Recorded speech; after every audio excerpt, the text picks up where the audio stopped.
৭৭তম প্রজাতন্ত্র দিবসের কুচকাওয়াজে নিজেদের সামরিক সক্ষমতা দেখালো ভারত।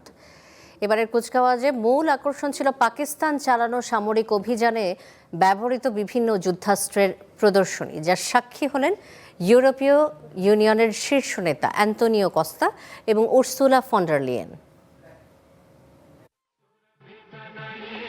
নয়াদিল্লির রাজপথে ভারতের তিন বাহিনীর সেনাদের বর্ণিল কুচকাওয়াজ। ১২৯টি হেলিকপ্টারের মহড়া, রণাঙ্গনে গুলি ছোড়ার কাজে ব্যবহৃত 4টি হেলিকপ্টার গানশিপ থেকে পুষ্পবর্ষণ। সব মিলে ভারতের ব্যতিক্রমী এক প্রজাতন্ত্র দিবসের সাক্ষী হলেন ইউরোপীয় ইউনিয়নের দুই শীর্ষ নেতা আন্তোনিও কস্তা ও উর্সুলা ফন ডার লিয়েন।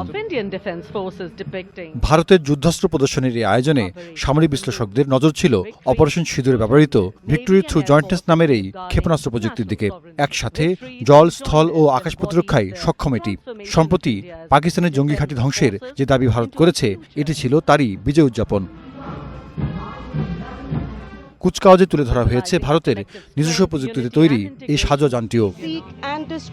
এই বহরে ছিল রাফাল যুদ্ধ বিমান, রাশিয়ার সুখোই 30 জঙ্গি বিমান আর ব্রহ্মোস সুপারসনিক ক্রুজ মিসাইল। সবচেয়ে বেশি আলোচিত হয়েছে S-400 মিসাইল সিস্টেম। 350 কিলোমিটার পাল্লার এই ক্ষেপণাস্ত্রটিও সিঁদুর অভিযানে ব্যবহারের দাবি করেছে ভারত। এবারের কুচকাওয়াজে কেবল প্রতিবেশী নয়, বরং আন্তর্জাতিক মহলকেও নিজেদের সক্ষমতা দেখালো ভারত। Jahidur Rahman, Star news.